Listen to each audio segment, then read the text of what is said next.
Vatican ഡയറിയുടെ പുതിയ episode ആരംഭിക്കുകയായി. പോയ വാരത്തിലെ Vatican വിശേഷങ്ങളും വാർത്തകളും അറിയാം. എല്ലാ പ്രേക്ഷകർക്കും വത്തിക്കാൻ ഡയറിയിലേക്ക് സ്വാഗതം. നോമ്പിന്റെ ദിനങ്ങളിലൂടെ നാം കടന്നുപോയിക്കൊണ്ടിരിക്കുകയാണല്ലോ. വത്തിക്കാനിലെ നോമ്പാചരണവുമായി ബന്ധപ്പെട്ട വിശേഷങ്ങൾ നാം തുടങ്ങാം. ആഗോള സഭയിൽ വിഭൂതി ആചരണം കഴിഞ്ഞ ബുധനാഴ്ചയായിരുന്നു. 18-ാം തീയതി വൈകുന്നേരമാണ് വിഭൂതി ചടങ്ങുകൾ നടന്നത്. നെറ്റിയിൽ ചാരം പൂശി 40 ദിവസം നീണ്ടു നിൽക്കുന്ന ഉപവാസത്തിലേക്കും നോമ്പിലേക്കും ആഗോള സഭ പ്രവേശിച്ചപ്പോൾ ഈ വിഭൂതി ആചരണത്തിന് മറ്റൊരു പ്രത്യേകത കൂടി ഉണ്ടായിരുന്നു. ലയോ 14 പാപ്പയുടെ ആദ്യ വിഭൂതി ആചരണമായിരുന്നു അത്. റോമിലെ സെന്റ് സബീന ബസിലിക്കയിലായിരുന്നു വിഭൂതി ദിവസം പാപ്പ പരിശുദ്ധ കുർബാന അർപ്പിച്ചത്. റോമിലെ 7 മലകളിലൊന്നായ അവന്റൈനിലാണ് ഈ ദേവാലയം സ്ഥിതി ചെയ്യുന്നത്. 5-ാം നൂറ്റാണ്ടിലാണ് ദേവാലയം സ്ഥാപിക്കപ്പെട്ടത്. ആദിമ ക്രൈസ്തവരുടെ കാലത്ത് പീഡനങ്ങളിൽ നിന്ന് രക്ഷപ്പെട്ട ക്രൈസ്തവർ ഒത്തുചേർന്നിരുന്നത് ഈ മലകളിലായിരുന്നു. ഇതുകൂടാതെ സെന്റ് ആൻസ്ലെമോ ദേവാലയവും ഇവിടെയാണ്. 2 ദേവാലയങ്ങളും തമ്മിൽ 200 മീറ്റർ ദൂരമേ ഉള്ളൂ. ഏറിയാൽ 5 മിനിറ്റ് സമയം കൊണ്ട് ഇവിടെ എത്താം. സെന്റ് ആൻസ്ലെമോയിൽ പ്രാർത്ഥന ആരംഭിച്ച് തുടർന്ന് സെന്റ് സബീനയിലേക്ക് പ്രദക്ഷിണം നടത്തുന്ന രീതിയിലാണ് വിഭൂതി ബുധനാഴ്ചയിലെ ചടങ്ങ് ക്രമീകരിച്ചിരുന്നത്.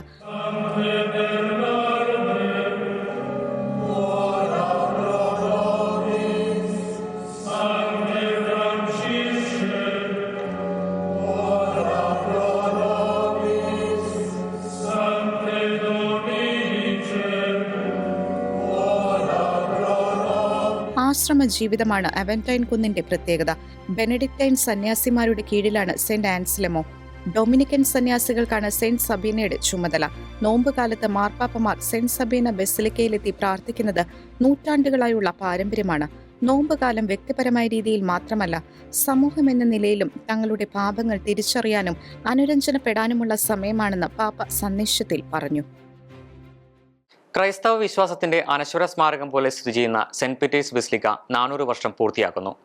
വാർഷികാഘോഷങ്ങളോടനുബന്ധിച്ച് നിരവധി പ്രോഗ്രാമുകൾ സംഘടിപ്പിച്ചിട്ടുണ്ട്. നവംബർ 18-ാം തീയതി ലിയോ 14 പാപ്പയുടെ മുഖ്യ കാർമ്മികത്വത്തിൽ അർപ്പിക്കപ്പെടുന്ന വിശുദ്ധ കുർബാനയോടെ വാർഷികാഘോഷങ്ങൾക്ക് സമാപനമാകും. ആഘോഷങ്ങളോടനുബന്ധിച്ച് 60 ഭാഷകളിലേക്ക് ഒരേ സമയം തീർത്ഥാടകർക്ക് ആരാധനാക്രമങ്ങൾ, ഗാനങ്ങൾ, വായനകൾ എന്നിവ വിവർത്തനം ചെയ്ത് ഉപയോഗിക്കാനുള്ള മൊബൈൽ ആപ്പ് പുറത്തിറക്കി.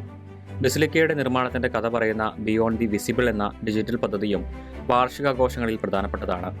ആദ്യ പാപ്പയായ വിശുദ്ധ പത്രോസിന്റെ വിശ്വാസ പ്രഖ്യാപനത്തെ പുനരുജ്ജീവിപ്പിക്കാനുള്ള അവസരമാണ് 400-ാം വാർഷികാഘോഷങ്ങളെന്ന് Saint Peter's basilica arch priest കർദിനാൾ മൗറോ ഗംബെത്തി അഭിപ്രായപ്പെട്ടു. ലോകത്തിലെ ഏറ്റവും വലിയ ദേവാലയങ്ങളിൽ ഒന്നാണ് സെന്റ് പീറ്റേഴ്സ് ബസിലിക്ക.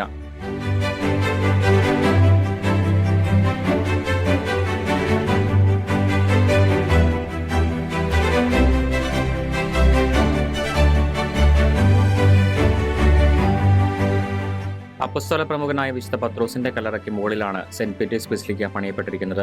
ചെറിയൊരു ദേവാലയമായിട്ടായിരുന്നു സെന്റ് പീറ്റേഴ്സ് ബസിലിക്കയുടെ തുടക്കം. 4-ാം നൂറ്റാണ്ടിൽ കോൺസ്റ്റന്റൈൻ ചക്രവർത്തിയുടെ കാലത്താണ് ആദ്യമായി വലിയ ബസിലിക്ക പണിതത്.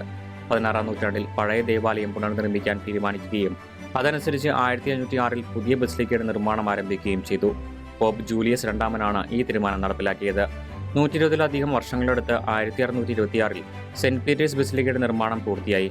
1626 നവംബർ 18-ന് ബസിലിക്ക പോപ്പ് ഉർബൻ 8 കൂദാശ ചെയ്തു. ലോകമെമ്പാടുമുള്ള കത്തോലിക്കർക്ക് വിശുദ്ധമായ ദേവാലയമാണ് സെന്റ് പീറ്റേഴ്സ്.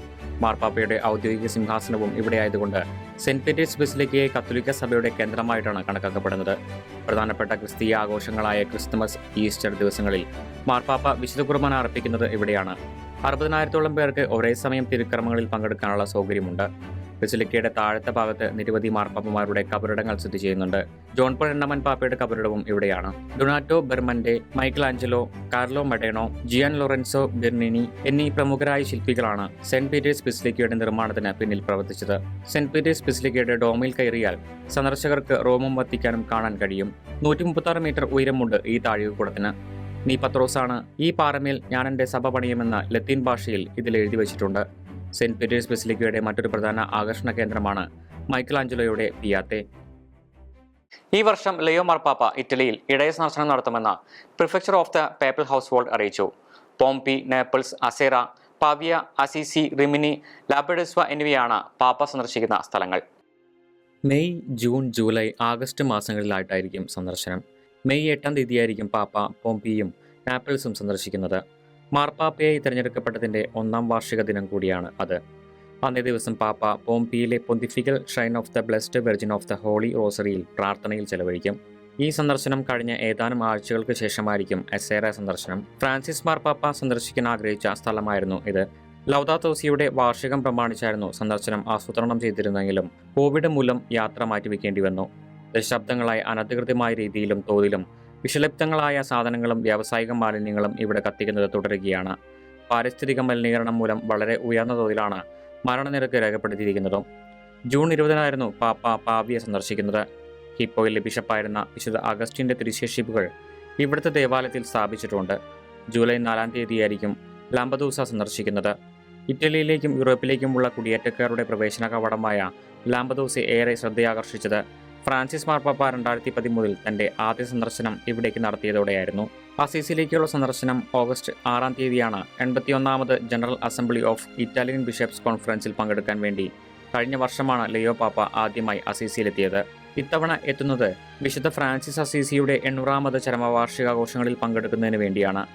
ലിയോ പാപ്പയുടെ ഇറ്റലി സന്ദർശനത്തിലെ അവസാനത്തെ സ്ഥലം റിമിനിയാണ്.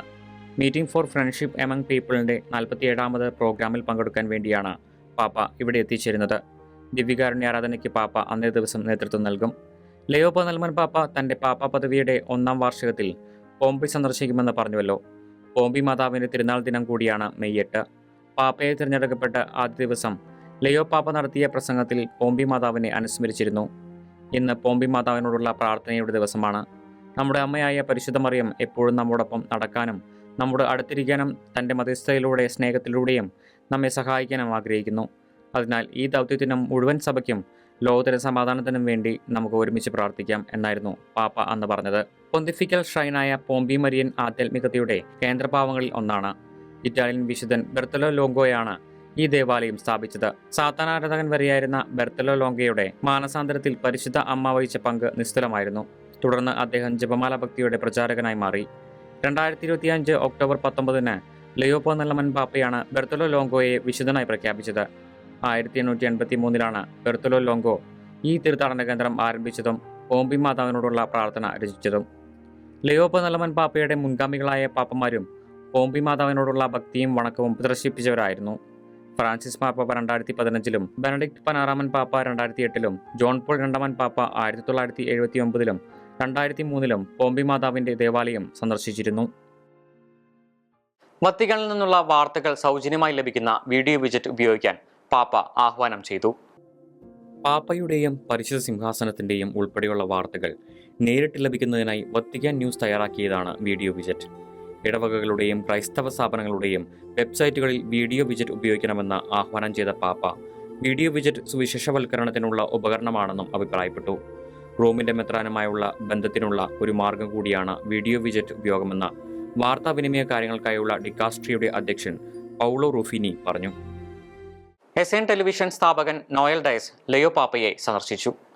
കാലിഫോർണിയ കേന്ദ്രമായി പ്രവർത്തിക്കുന്ന എൽ സാംബ്രഡോർ ന്യൂവേവ ഇവാഞ്ചലൈസേഷൻ എന്ന കത്തോലിക്ക മിനിസ്ട്രി ലാറ്റിൻ അമേരിക്കയിലും സ്പെയിനിലും ടെലിവിഷൻ പ്രോഗ്രാമുകൾ സംപ്രേഷണം ചെയ്യുന്നുണ്ട്. അമേരിക്കയിലും മെക്സിക്കോയിലും റേഡിയോ പ്രക്ഷേപണങ്ങളും നടത്തുന്നുണ്ട്. യുഎസിലുള്ള മെക്സിക്കൻ കുടിയേറ്റക്കാരനായ നോയൽ ഡയസ് ഫ്രാൻസിസ് മാർപ്പാപ്പയുമായി അടുത്ത ബന്ധം പുലർത്തിയിരുന്ന വ്യക്തിയാണ്. തന്റെ സ്വകാര്യ ഓഫീസിൽ വെച്ചാണ് ലിയോ പാപ്പ നോയൽ ഡയസിനെ സ്വീകരിച്ചത്. ലോകം മുഴുവനിലെയും അമേരിക്കയിലെയും കുടിയേറ്റത്തെക്കുറിച്ച് ഇരുവരും തമ്മിൽ സംസാരിച്ചു. 2 വൈദികരും ഒരു അൽമായനും നോയൽ ഡയസിനൊപ്പം പാപ്പയെ സന്ദർശിക്കാനെത്തിയിരുന്നു. സമർപ്പിത സമൂഹ ജീവിതത്തിൽ അധികാരത്തിന്റെ സ്വഭാവം ആധിപത്യത്തിന്റെ അല്ല, ശുശ്രൂഷയുടേതാണെന്ന് ലിയോ 14 പാപ്പ.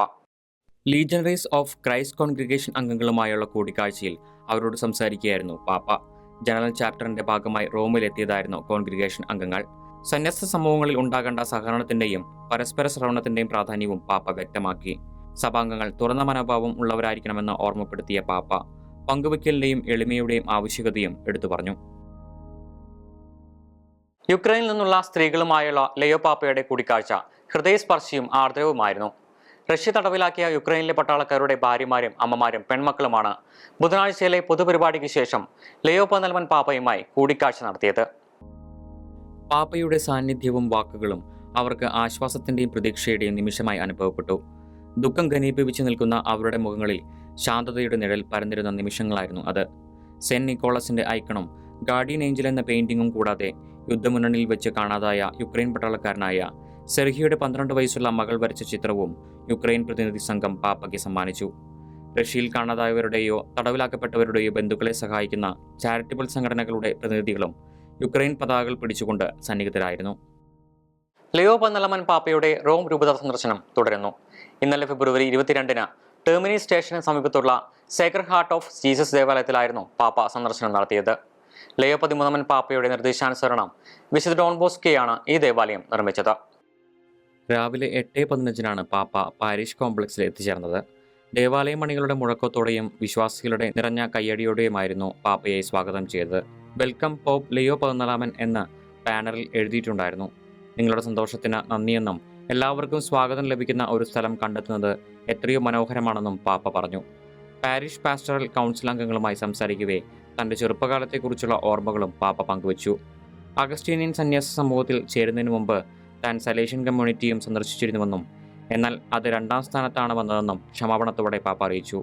സലേഷ്യൻ ചൈതന്യം ഇപ്പോഴും തന്നിലുണ്ടെന്ന് പുഞ്ചിരിയോടെ അറിയിച്ച പാപ്പയായി തിരഞ്ഞെടുക്കപ്പെട്ട 10 മാസത്തിനുള്ളിൽ അഗസ്റ്റീനിയൻ സഭയെ സന്ദർശിച്ചതിൽ ഏറെ സലേഷ്യൻ കമ്മ്യൂണിറ്റിയാണ് സന്ദർശിച്ചിരിക്കുന്നതെന്നും വ്യക്തമാക്കി.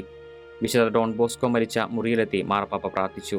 റോം രൂപത വികാർ കർദിനാൾ Baldo Reina, prefect emeritus of the congregation for Catholic education കർദിനാൾ ഗിസപ്പി വെർസാൽദി എന്നിവരും നിരവധി വൈദികരുമൊത്ത് മാർപ്പാപ്പ വിശുദ്ധ കുർബാന അർപ്പിക്കുകയും ചെയ്തു.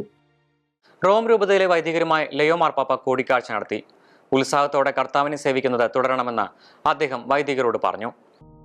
വൈദികർ തങ്ങളുടെ ബുദ്ധിമുട്ടുകൾ മറ്റ് വൈദികരോട് പങ്കുവയ്ക്കണം. നിങ്ങൾ ഒരിക്കലും സ്വയം നിങ്ങളെ തന്നെ അടച്ചുപൂട്ടരുത്. നിങ്ങളുടെ തളർച്ചകളെയും പ്രതിസന്ധികളെയും കുറിച്ച് നിങ്ങളെ സഹായിക്കാൻ കഴിയുമെന്ന് നിങ്ങൾ വിശ്വസിക്കുന്ന സഹോദര വൈദികരോട് തുറന്നു പറയാൻ ഭയക്കരുത്, പാപ്പ പറഞ്ഞു. പോൾ അറാമൻ ഹാളിൽ വെച്ചായിരുന്നു പാപ്പ റോം രൂപതയിലെ വൈദികരുമായി കൂടിക്കാഴ്ച നടത്തിയത്. വൈദികർ ചോദിച്ച ചോദ്യങ്ങൾക്ക് പാപ്പ മറുപടിയും നൽകി. പലവിധ കാരണങ്ങളാൽ നിരാശരായ യുവജനങ്ങളുടെ സ്വപ്നങ്ങൾ സാക്ഷാത്കരിക്കുന്നതിനും ലോകത്തെ മെച്ചപ്പെടുത്തുന്നതിനും പോളിക്കോറോ പദ്ധതിയിലെ അംഗങ്ങളുടെ പ്രവർത്തനങ്ങളെ പാപ്പ പ്രശംസിച്ചു. ഇറ്റാലിയൻ മെത്രാൻ സമിതിയുടെ കീഴിൽ പ്രവർത്തിക്കുന്ന പോളികാറോ പദ്ധതിയിലെ അംഗങ്ങളുമായും missionary oblates of Mary immaculate സഭയുടെ നിയമങ്ങളും ഭരണഘടനകളും അംഗീകരിച്ചതിന്റെ 200-ാം വർഷത്തോടും sisters of our lady of apostles സഭയുടെ 180-ാമത് സ്ഥാപക വർഷത്തോടും അനുബന്ധിച്ച് അതിലെ അംഗങ്ങളുമായുള്ള കൂടിക്കാഴ്ചയും പാപ്പ കഴിഞ്ഞ ആഴ്ചയിൽ നടത്തി.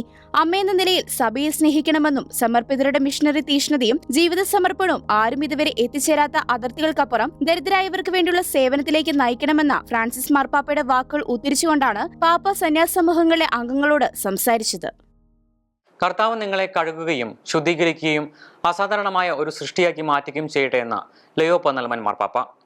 നോമിന്റെ ആദ്യ ഞായറാഴ്ചയിലെ ആഞ്ചലസ് പ്രസംഗത്തിൽ ലിയോ 14 പാപ്പ വിശ്വാസികളോട് പറഞ്ഞതാണ് ഈ വാക്കുകൾ. അമിതമായി സമ്പാദിക്കാനുള്ള ശീലങ്ങളിൽ നിന്ന് നാം വിമുക്തരാകുമ്പോൾ അത് ആവശ്യക്കാരുമായി പങ്കിടാൻ കഴിയും.